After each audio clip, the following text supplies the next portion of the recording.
উপায় নাই, আল্লাহ ছাড়া মাবুদ নাই, নবীজি ছাড়া উপায় নাই। সেই নবীকে পাইতে হইলে, সেই নবীকে পাইতে হইলে ওলি আল্লাহর দোয়া চাই। লা ইলাহা ইল্লাল্লাহ, লা ইলাহা ইল্লাল্লাহ, লা ইলাহা ইল্লাল্লাহ, লা ইলাহা ইল্লাল্লাহ, লা ইলাহা ইল্লাল্লাহ।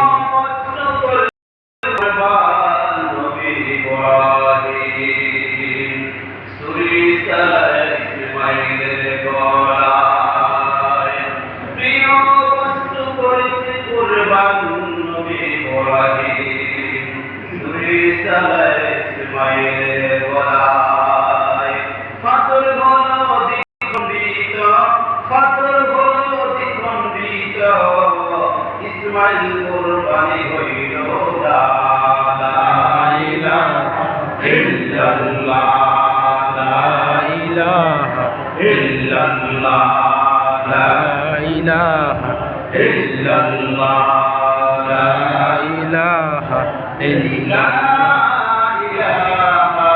ইল্লাল্লাহ, মুহাম্মাদুর রাসূলুল্লাহ সাল্লাল্লাহু আলাইহি ওয়াসাল্লাম।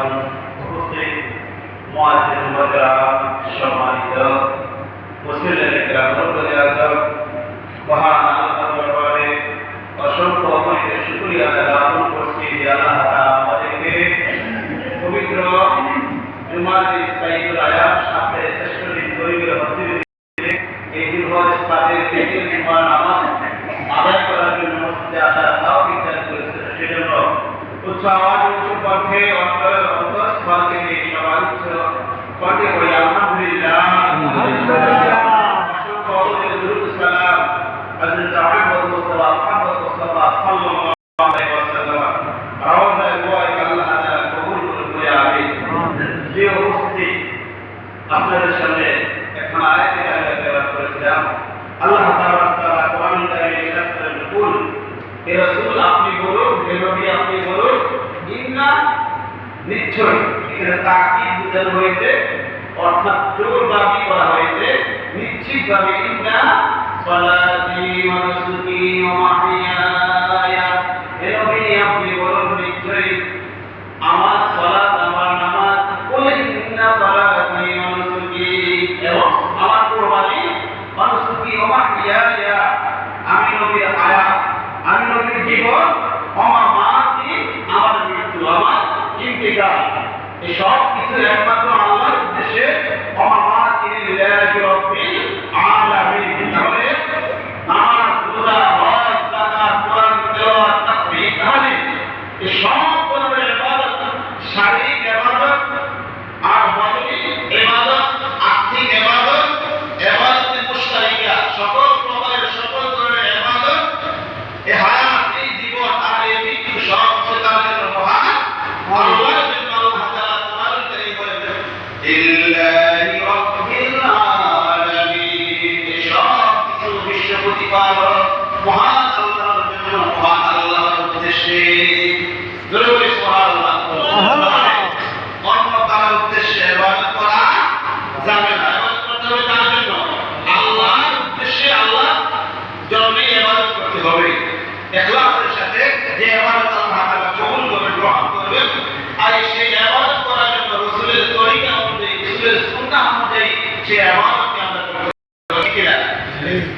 তাই এই হাদিসে কারিমা তেলাওয়াত করেছিলেন হযরত যায়েদ ইবনে আরকাম রাদিয়াল্লাহু তাআলা বর্ণনা করেন। হাদিসটি ইমাম আহমদ ও ইবনে মাজা রাহমাতুল্লাহি আলাইহি হাদিসের কিতাবে তারা উল্লেখ করেন, সাহাবারা জিজ্ঞেস করলেন, ইয়া রাসূলুল্লাহ মা আদিল আযাহি, অর্থাৎ ঈদুল আযহা কি? ঈদুল আযহা কি? নবীজি বলেন, ওয়ালা সুন্নাতু আবিকুম ইব্রাহিম, এটা তোমাদের আদি পিতা হযরত ইব্রাহিম আলাইহিস সালামের সুন্নাত। তখন সাহাবীরা বললেন, ক্বালু ফামা এই কুরবানির মধ্যে আমাদের কি ফজিলত রয়েছে, কি কল্যাণ আমরা যে কোরবানি করব তার পরিবর্তে আমাদের কি কল্যাণ রয়েছে, কি মঙ্গল রয়েছে, আমাদের কি উপকার ফায়দা হবে, আল্লাহ কি বলেন, ওয়ালা বিকুল্লি শাআতিন হাসানা, কোরবানির প্রত্যেকটা পশুর প্রত্যেকটি। এবার সাহাবারা প্রশ্ন করেন, ওয়ালা বাসু, যে বকরি ভেড়া এ ধরনের পশু কি তাই? বকরি ভেড়া সম্পর্কে আপনার মতামত কি? এই বকরি এবং ভেড়া পশু জবাই করলে, কুরবানি করলে তাদের বেলা কি সমপরিমাণ সওয়াব হবে? কারণ ভেড়া এবং বকরিতে বছর কি থাকে? বেশি থাকে। রাসূল বলেন, ক্বালা বিকুল্লি শাআতিন ফিসসুফি হাসানা, যে বকরি এবং ভেড়া যদি কেউ কুরবানি করে তাহলে এই বকরি এবং ভেড়া পশুদের সমপরিমাণ সওয়াব আল্লাহ তাআলা তোমাদেরকে দান করবেন। বলে সুবহানাল্লাহ। আমরা দশ সম্পর্কে আলোচনা শুনেছিলাম। আজকে আমরা মুক্তাসার ভাবে কোরবানি সম্পর্কে আলোচনা শুনব।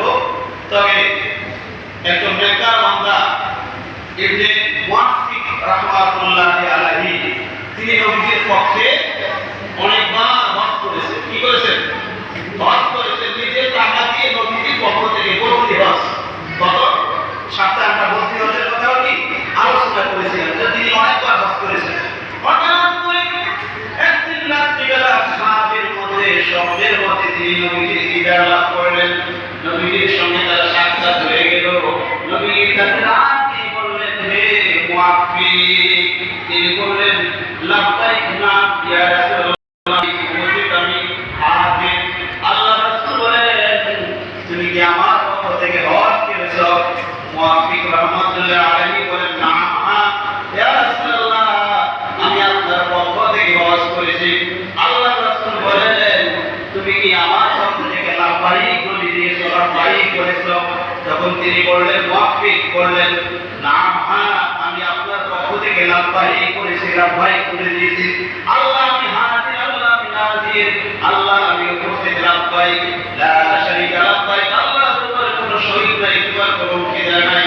ইন্নাল হামদা ওয়ান নি'মা, সকল প্রশংসা, সকল গুণ, সকল কিছু একমাত্র তোমার জন্য। লাকাল মুলকু লা শারীকা লাকা লাব্বাইক, আল্লাহ তাআলা আপনার কোনো শরীক নাই, আপনি আসমান এবং জমিনের মালিক, আসাদিরাত সবকিছুর মালিক আপনি। তখন আল্লাহ নবী মুআফফিককে ডাক দিয়ে বলেন, হে মুআফফিক, তুমি শুনে রেখো, কিয়ামতের ময়দানে মানুষ যখন হিসাব নিকাশের জন্য ব্যতিব্যস্ত থাকবে, চিন্তান্বিত হয়ে যাবে, হয়রান পেরেশান হয়ে যাবে, হিসাব নিকাশের বেলায় তাদের আমলনামা সামনের দিক থেকে ডান হাতে আসে নাকি পিছনের দিকে বাম হাতে আসে, ঠিক ওই সময় আমি নবী তোমার হাত ধরে তোমাকে জান্নাতে প্রবেশ করে দিব। বলে সুবহানাল্লাহ। রাসূলের পক্ষ হয়ে হজ করার কারণে আল্লাহ আমি তোমাকে তার প্রাপ্য, তার প্রতিদান বদলা দেব।